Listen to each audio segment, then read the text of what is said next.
tu es Camerounais de la diaspora ou alors même au Cameroun, eh bien, je te consacre ce numéro. Je t'apporte deux intellectuels chroniqueurs dans deux radios différents. Il s'agit du docteur Aristide Mono qui s'étale un peu sur la situation de la justice au Cameroun en sonnant un alerte que l'après-Biya serait vraiment une catastrophe parce que les comptes vont se régler. Il nomme les cas du MRC, des politiciens ou alors des protégés du régime qui se sentaient intouchables, comme Edgar Alain Mbengue, qu'aujourd'hui il se retrouve au plus bas du même régime qui lui est ascensé à un moment donné, et il va plus fort en touchant le cas du professeur Alain Fogué. Il chute par le cas qui est toujours en cours, mais que la justice est en train de piétiner comme de l'escargot. Je cite nommément sa parole en parlant du cas de Martinez Zogo et les interventions du ministre de la Communication qui a comme ça presque volé au secours du suspect Amougou Pelinga. Je te laisse suivre l'extrait et bien après, tu vas également suivre celui de Roland Sapi avec Radio Balafon qui revient pertinemment sur le cas de la diaspora, sa contribution en termes d'investissement en Afrique, sa potentialité et les réalités qu'on vive. Je te laisse suivre les deux chroniques simultanément et tu peux nous lâcher en commentaire si cela te dit. Retrouvons-nous prochainement pour un autre numéro. Vous écoutez Radio Equinox, la chaîne du peuple. La chaîne du peuple. Bonjour, brossons une petite peinture de l'injuste justice camerounaise. Une justice complaisante pour les puissants, mais très féroce devant les faibles. On a même la nette impression qu'elle a peur des puissants, mais c'est faux, parce qu'on a vu des gens qui étaient convaincus de leur intouchabilité traîner derrière les barreaux. C'est juste une justice qui a les yeux. Elle se déploie suivant les affinités, les influences et les colorations politiques. Même lorsque les voleurs de la République sont coffrés, il y a toujours en filigrane la manipulation à outrance de la justice. Certes, chez beaucoup de ces voleurs, il y a effectivement vol, mais le simple fait que la justice soit sélective dans son ratissage des voleurs en esquivant certains démontre qu'il y a des raisons autres que l'idéal de justice derrière ces arrestations puis emprisonnements. De toutes les façons, brossons une petite peinture de l'injuste justice camerounaise. Voilà deux Camerounais dont les incriminations se fondent sur des messages téléphoniques. Il est reproché au premier d'avoir écrit le message suivant: il est l'heure, à l'occasion des revendications post-électorales. Il est par contre reproché à l'autre d'avoir écrit: finissez le travail, dans le cadre d'un assassinat après beaucoup de torture. Pour le premier, comme c'est un faible, et en plus, il fait partie de ces gens qui ne veulent pas reconnaître que le président de la République a transformé le Cameroun en petit paradis, bien qu'étant infernal. Pour celui-là, la justice a trouvé dans son message: il est l'heure. Les motifs satisfaisants pour lui tendre un piège, l'arrêter et le jeter directement en prison, non sans l'avoir brutalisé. Et en plus, il s'agit d'un innocent, puisque la même justice, 3 ans après son emprisonnement, va le déclarer non coupable. Et dans le cas de cet innocent même, le message « il est l'heure » ne se traduit pas sur le terrain par des actes qui lui sont attribués, retenus comme chef d'accusation. Il ne déstabilise pas le pays, il ne trouble aucun ordre public, il ne pose aucun acte de subversion, il ne casse rien, ne vandalise rien. Innocence reconnue par la justice plus tard. Mais les juges auront trouvé dans le message « il est l'heure » des raisons assez valables pour lui tendre une embuscade, fouiller son domicile, l'arrêter, le brutaliser et le jeter en prison. Pour le deuxième, comme c'est un puissant, un élément de la baronnie, membre de l'ogre du renouveau, l'ogre de 82, notre part de fardeau, c'est lui-là son message: finissez le travail, terminez ce que vous avez commencé. Son message: malgré l'assassinat qui apparaît dans l'affaire, ce message ne va pas convaincre la justice camerounaise à se déployer avec célérité. Malgré la torture et la mise à mort spectaculaire qui apparaît dans l'affaire, la justice, qui était assez impatiente dans le premier cas, va délibérément emprunter l'agence Escargot Voyage avec, comme nous le disions hier, un excédent de présomption d'innocence. Le message: terminer le travail, malgré l'assassinat dans l'affaire, ne va pas amener la justice à tendre un piège à l'auteur, à fouiller son domicile, à le brutaliser, à le jeter en prison le même jour, à le déférer à Kondengui et prononcer rapidement sa part d'années de prison. Au contraire, la justice va rentrer dans des interminables séminaires médiatiques pour expliquer à l'opinion comment ce n'est pas bon d'accuser quelqu'un lorsqu'on n'a pas encore bouclé l'enquête, comment ce n'est pas bon de qualifier les gens d'assassins sans une décision de justice. Dans ce cas de message, finissez le travail, terminez le travail, les porte-paroles du gouvernement viennent en renfort pour sécuriser la présomption d'innocence des auteurs du message. Ils menacent même ceux qui sont tentés de parler de cette affaire, estimant que la procédure est en cours. Or là,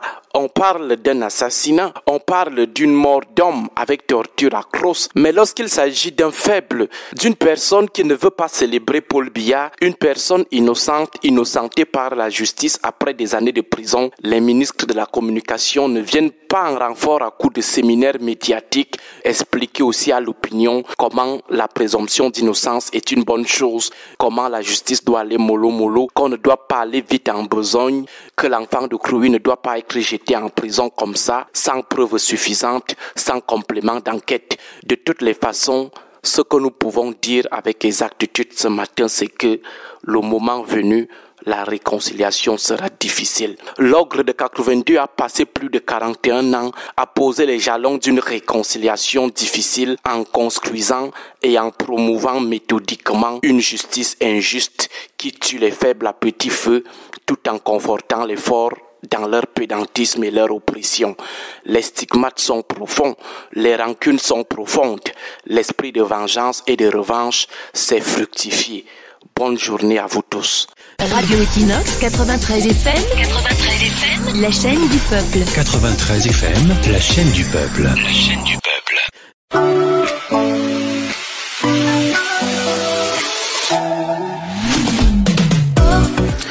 Bonjour. Le développement de l'Afrique en général et du Cameroun en particulier repose aussi sur l'apport de la diaspora. Le gouvernement camerounais, mieux que quiconque le sait, d'une part parce que les membres de ce gouvernement sont constamment à l'étranger et en contact avec la diaspora qui les rencontre pour faire connaître les problèmes qui sont les leurs. Le président Paul Biya, longtemps avant de s'attirer le courroux de certains membres de la diaspora, mettait un point d'honneur chaque fois qu'il était à l'étranger à recevoir une délégation des Camerounais de la diaspora.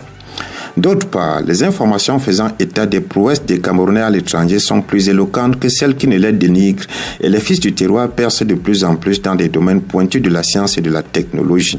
Cela voudrait pourtant être utile à leur pays, de même que ceux qui exercent dans bien d'autres domaines. De manière générale et chiffrée, la diaspora camerounaise, selon les récentes statistiques du ministère des Relations extérieures, compte environ 5 200 000 membres dans les pays étrangers. En y ajoutant ceux qui sont en situation irrégulière et les victimes de la perte de nationalité du fait qu'ils ont pris une autre, on pourrait atteindre les 8 millions d'âmes, à peu près 2 fois les populations du Gabon et de la Guinée équatoriale réunies. Le poids économique de cette diaspora n'est pas moindre non plus. Selon le rapport 2022 de la Banque mondiale intitulé Remittance Brave Global Headwinds, la diaspora camerounaise a expédié vers le pays un montant global de 365 millions de dollars en 2022, équivalent de 230 milliards de francs CFA, en hausse d'environ 5% comparé aux 350 millions de dollars de 2021. Ce rapport relève, ce qui est évident, que l'argent envoyé par la diaspora aide essentiellement les familles à survivre.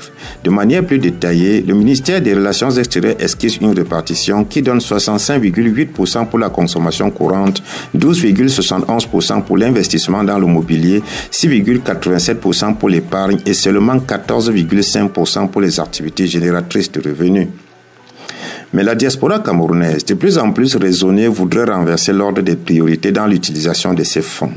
Elle s'est frottée à des cultures fortement influencées par l'adage chinois selon lequel mieux vaut apprendre à pêcher que de donner du poisson et que de continuer à donner la ration à la famille, ce qui infantilise à la limite. Elle voudrait investir pour elle pour lui garantir une certaine autonomie. Elle voudrait rentrer au pays, créer des entreprises, monter des affaires, prendre des actions dans une activité porteuse, industrialiser le pays et en faire un véritable pôle de développement en Afrique. La diaspora camerounaise ne veut que ça, en résumé. Mais en face, que veut le gouvernement en retour? 1000 fois la question reste posée. Lors du grand dialogue national du 30 septembre 2019, une commission avait été mise sur pied qui devait travailler sur le rôle de la diaspora dans la crise et contribution de celle-ci au développement du Cameroun. Elle a fait 5 recommandations à la fin des travaux, des mesures qui devraient être prises dans l'urgence pour capitaliser cette importante ressource humaine qui produit aussi d'importantes ressources financières. Il s'agissait pour cette commission de, je cite, reformer le code de la nationalité pour l'adoption de la double nationalité ou des nationalités multiples, adopter le principe de la représentation de la diaspora au niveau parlementaire et gouvernemental en créant un ministère dédié à la diaspora, créer un haut conseil de la diaspora dans les pays d'accueil avec des dirigeants élus, la qualité de membre étant conditionnée par la possession d'une carte consulaire, désigner une équipe chargée de prendre langue avec les membres radicalisés de notre diaspora, et enfin créer une agence transnationale d'investissement et de développement pour la diaspora. Fin de citation. Ces résolutions dorment toujours dans les tiroirs du Premier ministère, la 5e année entamée depuis la clôture des travaux du Grand Dialogue. L'adoption de la double nationalité reste une idée, la création d'une agence transnationale d'investissement et de développement pour la diaspora reste une chimère.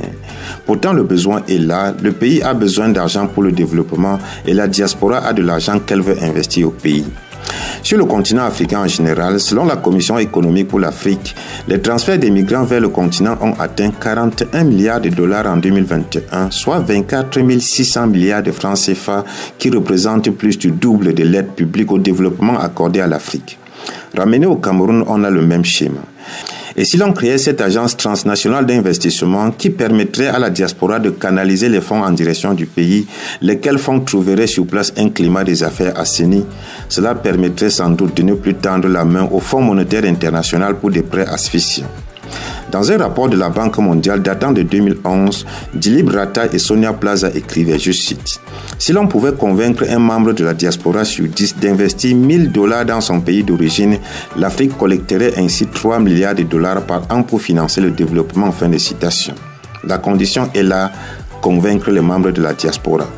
Et comment les convaincre? Sinon en améliorant la gouvernance dans l'ensemble, en instaurant un climat de confiance avec une administration moins corrompue, une justice saine, en reformatant le cerveau fonctionnaire pour qu'il ne voit plus en un membre de la diaspora une vache à lait qu'il faut traire à souhait avec l'expression « ou est ma part », mais un investisseur qu'il faut encadrer et encourager pour qu'il crée de la richesse indispensable aux familles et à la nation. En attendant, la diaspora camerounaise reste un capital sous-exploité à cause essentiellement des égoïsmes individuels des fonctionnaires et membres du gouvernement en panne de vision. Bon week-end.